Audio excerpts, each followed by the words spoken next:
So good morning class.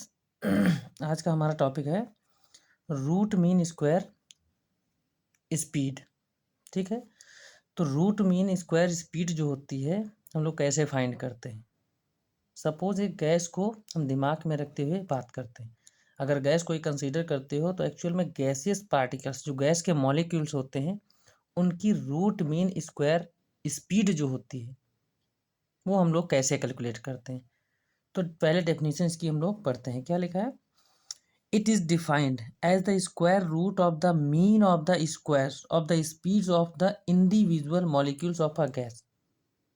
Formula आपका लिखा है v r m s root mean square. इसका मतलब होता है इज इक्वल टू क्या है, वी वन स्क्वायर प्लस का वी टू स्क्वायर प्लस का वी थ्री स्क्वायर प्लस का dot dot dot v n square. इन सब का स्क्वायर करके ऐड करके और जितने नंबर ऑफ मॉलिक्यूल्स हैं सबको मतलब उतने नंबर ऑफ मॉलिक्यूल से डिवाइड कर देते हैं। मतलब एन आपको नीचे रखना है और इस पर अगर हम रूट लगा देते हैं तो जो वैल्यू हमको इस वेलोसिटी की मिलेगी that is called root mean square velocity. ठीक है, अब एक चीज़ इसमें ध्यान रखना, ये एक्चुअल में फील कैसे करेंगे कि होता क्या है। सपोज हमने क्या कहा, कंसीडर किया यहाँ पर, सपोज हमने लिया टोटल गैस के मॉलिक्यूल्स कितने हैं, टोटल 5 मॉलिक्यूल्स मान लेते हैं। ठीक है, सपोज इसकी वेलोसिटी v1 है, इसकी वेलोसिटी v2 है, इसकी वेलोसिटी कितनी है v3 और इसकी v4 है एंड लास्ट वन v5 है। हमको चाहिए रूट मीन स्क्वायर वेलोसिटी। कैसे निकालेंगे? VRMS, यही तो होता है रूट मीन स्क्वायर वेलोसिटी। कैसे निकालना रहेगा? सबसे पहले ध्यान रहे इन सभी इंडिविजुअल मॉलिक्यूल्स की वेलोसिटी का स्क्वायर करना है। मतलब v1 स्क्वायर प्लस का v2 स्क्वायर प्लस का v3 स्क्वायर प्लस का v4 स्क्वायर प्लस का v5 का स्क्वायर। सबका अलग अलग इंडिविजुअल पार्टिकल्स की वेलोसिटी का स्क्वायर कर देना है और जितने नंबर ऑफ मॉलिक्यूल्स आप लिए हो यहाँ पर उससे डिवाइड कर देना है और ऑल ओवर जो इसकी वैल्यू मिलेगी उसका हमको स्क्वायर रूट निकाल देना है। तो अब जो हमको वेलोसिटी मिलेगी that is called root mean square velocity. किसी भी गैसियस पार्टिकल की रूट मीन स्क्वायर वेलोसिटी हम लोग इस तरीके से फाइंड करते हैं। तो ये ध्यान रहे कि इसका फार्मूला सिंपल ये दिया है एन पार्टिकल्स के लिए, ये आपका रूट मीन स्क्वायर वेलोसिटी का फार्मूला होता है। ठीक है, इसके बाद हम लोग चर्चा करते हैं एक न्यूमेरिकल की। सिंपल सा दिया है, पिछले टॉपिक्स का न्यूमेरिकल है एनसीईआरटी का, डिस्कस कर लेते हैं। कह रहा estimate the average energy of a helium atom. एक हीलियम एटम की बात की जा रही है, उसकी एवरेज जो है एनर्जी बताना है। और वो कौन सी एवरेज एनर्जी है? Kinetic energy. और एक एटम की बात कर रहा है, ऑफ एटम कर रहा है तो मतलब एक एटम, तो पर यूनिट सॉरी पर मॉलिक्यूल की यहाँ पर बात की जा रही। रूम टेम्परेचर दिया है 27 डिग्री सेंटीग्रेड। बी पॉइंट दिया है the temperature on the surface of the sun, कितना है? इतना 6000 केल्विन। एंड सी क्वेश्चन इसका जो है पार्ट है वो क्या है? The temperature of 10⁷ kelvin. के बी की value, this is Boltzmann constant, ये आपका दे रखा है जूल पर मोल केल्विन, कितना है 1.38 इंटू 10⁻23 जूल पर मोल केल्विन, ये दे रखा है। तो सीधी सी बात, यहाँ पर जो हीलियम एटम की बात की जा रही, तो पहले एवरेज काइनेटिक एनर्जी हमको रूम टेम्परेचर पर एक एटम की हमको निकालनी है एवरेज काइनेटिक एनर्जी। तो कैसे निकालेंगे? फार्मूला आपका पता होता है, पहले जो गिवन है वो हमने लिख लिया। टेम्परेचर को केल्विन में चेंज करेंगे। रूम टेम्परेचर 27 डिग्री सेंटीग्रेड यहाँ पर दे रखा है, इसमें 273 ऐड कर दिए तो ये 300 केल्विन हो गया। अब एवरेज काइनेटिक एनर्जी का पर मॉलिक्यूल फार्मूला हम लोग जानते हैं, 3/2 KBT। 3/2 KB की वैल्यू रखती है, टेम्परेचर आपका 300 केल्विन था, रख के फिर ये 2 से क्या किए हैं, कैंसिल आउट कर दिए तो 150 आ गया। अब क्या करेंगे, जब इन 150 1.38 को मल्टीप्लाई करेंगे और इस पूरे एक्सप्रेशन को सॉल्व करेंगे तो हमारा आंसर आ जाएगा 6.21 इंटू 10⁻21 जूल। तो ये आपकी पर मॉलिक्यूल हीलियम एटम जो लिए हैं उस एक एटम की एवरेज काइनेटिक एनर्जी आ जाएगी। ठीक है, फिर इसके बाद सेकेंड पार्ट इसका है, क्या है? अगर सन का जो सरफेस है उसका टेम्परेचर दिया 6000 केल्विन, तो वहाँ पर अगर हीलियम गैस प्रेजेंट है तो भाई उसके एक एटम का एक एटम की जो एवरेज काइनेटिक एनर्जी है वो कितनी होगी, तो फिर वही फार्मूला अप्लाई कर देना है। बस टेम्परेचर की जगह पर हमको 6000 केल्विन रख देना, 2 से कैंसिल करोगे तो कितना 3000 आ जाएगा। फिर इसको सॉल्व कर लेना है, आपका आंसर मिल जाएगा जूल में। ठीक है, इसके बाद थर्ड पार्ट इसका, अगर टेम्परेचर 10⁻7 है केल्विन, तो फिर यहाँ पर यही फार्मूला एवरेज काइनेटिक एनर्जी का यूज करेंगे पर मॉलिक्यूल। के बी मतलब टेम्परेचर और के बी की वैल्यू पुट कर देंगे, सॉल्व कर लेंगे। 2.07 इंटू 10⁻16 जूल, ये एवरेज काइनेटिक एनर्जी आपकी जब टेम्परेचर इतना होगा 10⁻7 केल्विन, तब आपकी एवरेज काइनेटिक एनर्जी पर मॉलिक्यूल ये आपकी मिल जाएगी। ठीक है, तो इसको कर लेना कैलकुलेशन, अपने आप थोड़ा ट्राई करना, करने की कोशिश करना। ठीक है, इसके बाद आपका अगला जो क्वेश्चन आता है वो है, इस क्वेश्चन को ध्यान से समझिएगा कि ये कह क्या रहा है। कह रहा है estimate the total number of molecules inclusive of oxygen, nitrogen, water vapour and other constituent in a room of a capacity 25 metre cube at a temperature of 27 degree centigrade and 1 atmo जो है इसमें लिखा 1 ATM pressure. ठीक है, simple सी बात, ये question ये कह रहा है कि आपको टोटल नंबर ऑफ मॉलिक्यूल्स बताना है। अब ध्यान देना, रूम की जो कैपेसिटी दे रखी है वो 25 मीटर क्यूब दी है, टेम्परेचर दिया 27 डिग्री सेंटीग्रेड और एटमॉस्फेरिक प्रेशर जो दिया है वो 1 एटीएम है। तो इसमें ध्यान रहे, आपको निकालना है टोटल नंबर ऑफ मॉलिक्यूल्स, और उस रूम में क्या क्या चीज़ें प्रेजेंट हैं। ऑक्सीजन प्रेजेंट है, नाइट्रोजन है, वाटर वेपर भी है और अदर कॉन्स्टिट्यूएंट्स भी प्रेजेंट हैं। इन सब के मॉलिक्यूल्स जो होंगे वो कितने होंगे, ये आपको इसमें फाइंड आउट करना है। तो सबसे पहले जो गिवन है वो कितना, के बी बोल्ट्जमैन कांस्टेंट ये दिया है। के बी इक्वल टू क्या होता है, R upon N A, this is Avogadro number. अगर आर की वैल्यू निकालेंगे तो ए एन ए के बी से मल्टीप्लाई हो जाएगा, मतलब आर इक्वल टू के बी एन हो जाएगा। और ये आर की वैल्यू आइडियल गैस इक्वेशन में यहाँ पर अभी पुट करना है। देखो पुट कर दिए, P V equal to N R T होता है। और यहाँ से अगर हम स्मॉल एन और कैपिटल एन की बात करें तो ये देखो नंबर ऑफ मोल्स होता है, कैपिटल एन एवोगैड्रो नंबर होता है। तो स्मॉल एन इंटू एन एक साथ रखेंगे और बाकी के टर्म के बी और टी ये डिवाइड में रह जाएंगे, मतलब प्रेशर वॉल्यूम अपॉन में के बी टी, ये फाइनल बन जाएगा आपका। मतलब ये यहाँ पर small N into capital N आपका क्या डिनोट कर रहा है, टोटल नंबर ऑफ मॉलिक्यूल्स। क्योंकि हम लोग जानते हैं अगर एक मोल कोई आइडियल गैस होती है तो उसमें नंबर ऑफ मॉलिक्यूल्स कितने होते हैं, एवोगैड्रो नंबर के। अगर एन नंबर ऑफ मोल्स हैं तो एवोगैड्रो नंबर से मल्टीप्लाई कर देंगे, मतलब small N into capital N, ये कितना हो जाएगा, टोटल नंबर ऑफ मॉलिक्यूल्स दे देगा, जो यहाँ पर लिख दिया है हमने। Small N into N is a number of molecules, ये पी वी अपॉन में के बी थी। अब इसमें सारी वैल्यूज को पुट कर देना है। तो जब आप पुट करोगे तो हमारा रिजल्ट मिलेगा कुछ इस तरीके से, ये आपका दिया है स्मॉल एन कैपिटल एन दोनों की वैल्यू, भाई के बी टी ये प्रेशर की वैल्यू है, एटमॉस्फेरिक प्रेशर।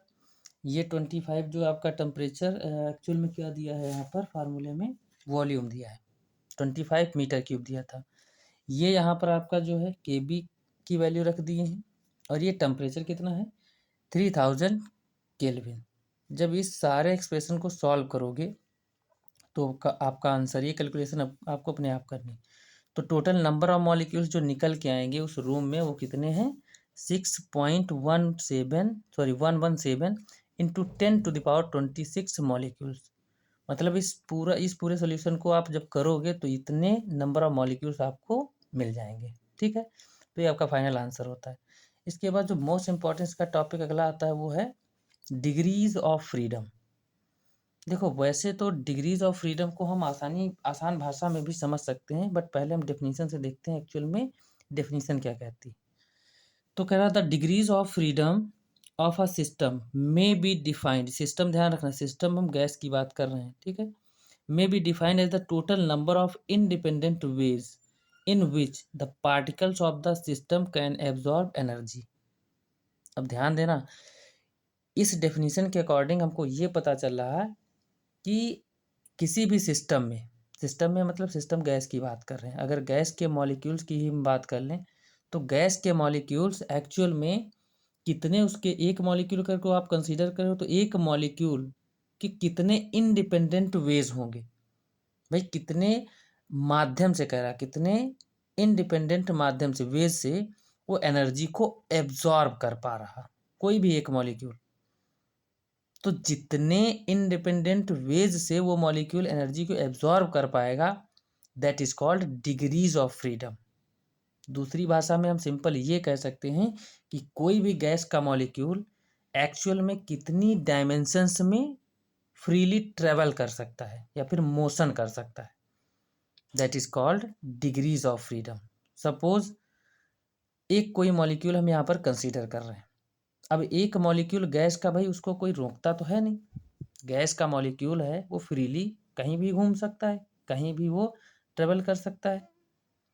तो एक चीज़ ध्यान रखना, एक मॉलिक्यूल जो कंसीडर कर रहे हैं वो तीन तरीके के मोशन कर सकता है। एक तो उसके पास रोटेशनल मोशन होता है, दूसरा मतलब वो कर सकता है ट्रांसलेशनल मोशन कर सकता है, और वाइब्रेशनल मोशन कर सकता है। और ये तीनों मोशन ध्यान रखना, अगर रोटेशनल मोशन है वो भी एक्स वाई जेड तीनों एक्सिस में कर सकता है। भाई कोई ज़रूरी थोड़ी ना वो एक्स में रोटेट करेगा, वाई में नहीं करेगा, जेड में नहीं करेगा, ऐसा नहीं हो सकता ना। मतलब वो एक्स में लो, चाहे वाई में लो, चाहे जेड में, किसी भी एक्सिस पर कंसीडर करो।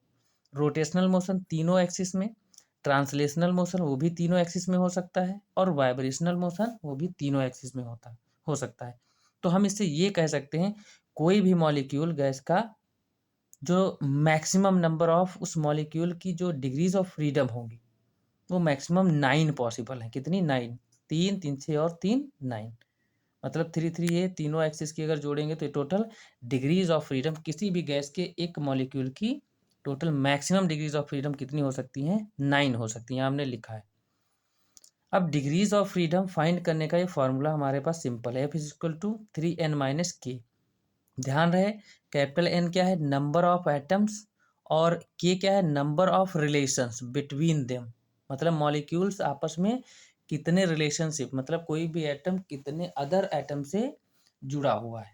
ठीक है, कितने रिलेशनशिप में, मतलब कितने अदर एटम्स के रिलेशनशिप में कोई सिंगल एटम है, ये हमको ध्यान रखना, वो आपकी के की वैल्यू बताएगा। और एफ को डिग्रीज ऑफ फ्रीडम बोलते हैं। ठीक है, तो यहाँ पर एग्जाम्पल एक मोनो एटॉमिक गैस का लिए है। मोनो एटॉमिक गैस का मतलब ये होता है जिसमें सिंगल एटम, हीलियम, नियान, आर्गन, तीन का एग्जाम्पल। तो यहाँ पर देख लेना, अगर हीलियम की बात करते हैं तो नंबर ऑफ एटम सिंगल एक है, तो कैपिटल एन की वैल्यू कितनी है? यहाँ पर देखो 1 रखें। बट ये किसी के साथ कोई रिलेशनशिप नहीं है, मतलब इसके साथ कोई भी एटम अदर नहीं जुड़ा हुआ है ना, तो कोई रिलेशनशिप में है ही नहीं, मतलब के की वैल्यू यहाँ पर कितनी लेंगे? 0। देखो 0 पुट किए तो 3 बन जा 3, मतलब डिग्री ऑफ फ्रीडम कितनी आ गई? 3 आ जाएगी। दूसरा यहाँ पर एग्जाम्पल हमने लिया है डाई एटॉमिक गैस का, इसमें N2O2 H2 और कार्बन मोनोऑक्साइड ये दिया है। तो यहाँ पर देखो अगर नाइट्रोजन की हम बात करते हैं तो नंबर ऑफ एटम्स कितने हैं इसमें? 2 हैं, तो 3 इंटू 2 हो गया। 2 मतलब capital N number of atoms. और रिलेशनशिप की अगर बात करते हैं तो नाइट्रोजन नाइट्रोजन 2 एटम है, तो एक नाइट्रोजन दूसरे नाइट्रोजन एटम से एटम के रिलेशनशिप में है। तो इसकी अगर रिलेशनशिप की बात करें तो सिंगल एक अदर नाइट्रोजन एटम से जुड़ा हुआ है। भाई 2 है नाइट्रोजन, तो एक नाइट्रोजन दूसरे नाइट्रोजन से जुड़ा है, तो एक अगर कोई भी इंडिविजुअल पार्टिकल जो नाइट्रोजन का एटम एक मानेंगे तो दूसरे से रिलेशनशिप में सिंगल है, मतलब एक से रिलेशनशिप में है, तो यहाँ पर के की वैल्यू कितनी हो जाएगी? 1। तो 3 2 6 -1 कितना आ जाएगा? 5। मतलब डाई एटॉमिक गैस की जो डिग्री ऑफ फ्रीडम है वो कितनी आ जाएगी आपकी? 5 आ जाएगी। इसके बाद अदर एग्जांपल आपका जो है वो है ट्राई एटॉमिक गैसेस की अगर हम बात करते हैं, तो यहाँ पर ट्राई एटॉमिक गैस कंसीडर कर रहे हैं। अब ट्राई एटॉमिक में देखो 2 तरीके की होती हैं गैसेस, मतलब मॉलिक्यूल्स का जो स्ट्रक्चर होता है।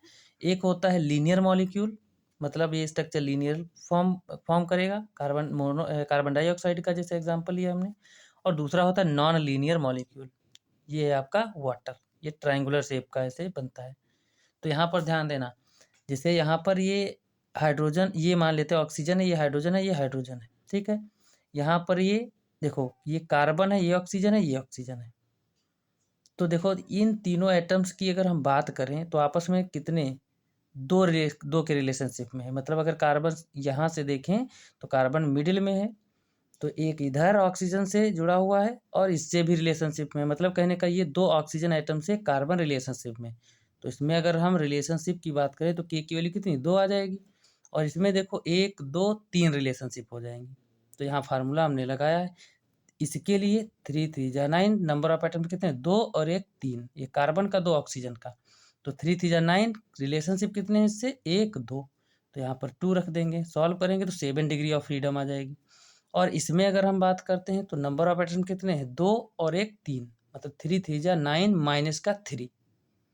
और ये नंबर ऑफ रिलेशन कितने हैं, 3 आ जाएंगे, 1 2 और ये 3।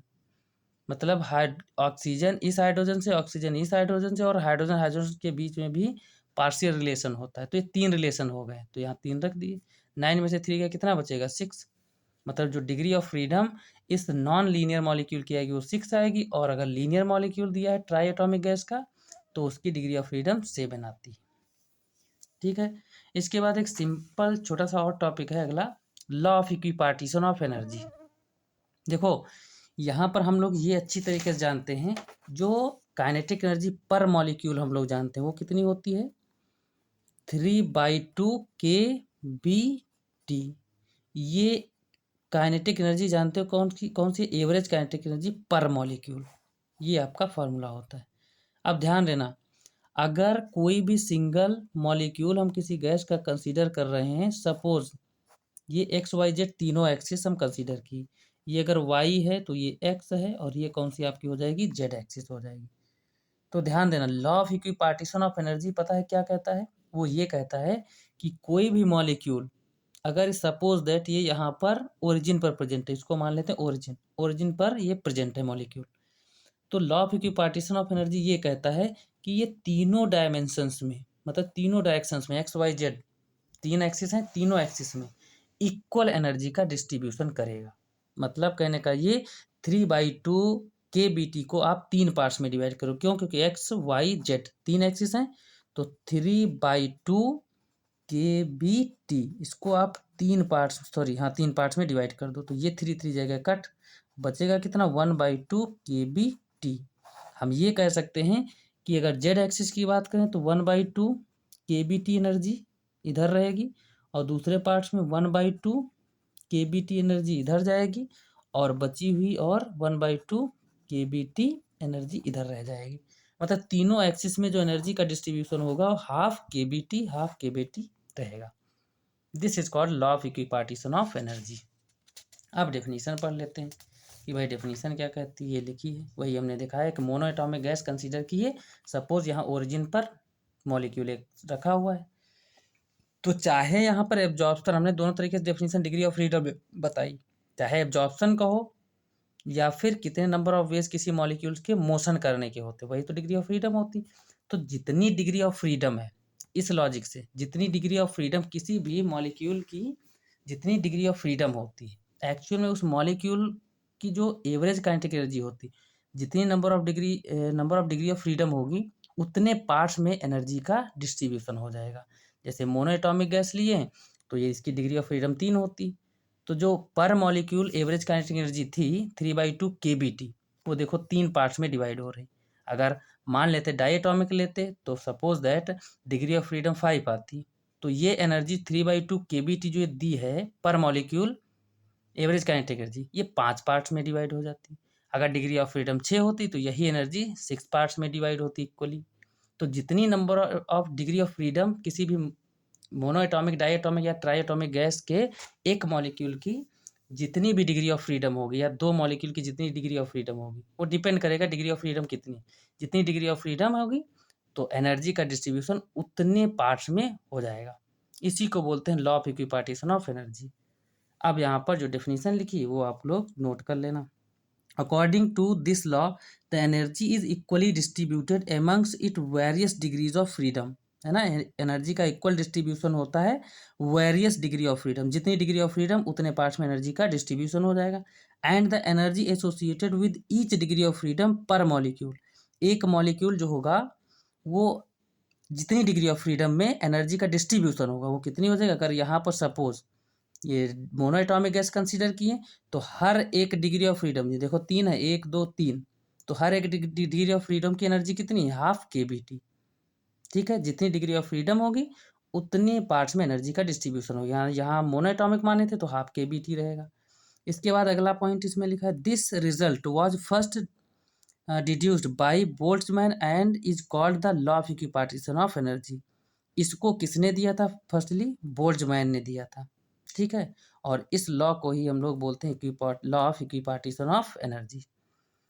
सो इसके बाद हम लोग इस टॉपिक की specific heats of monoatomic and diatomic and polyatomic gases, इसकी चर्चा हम लोग कल करेंगे। So thank you class, have a nice day.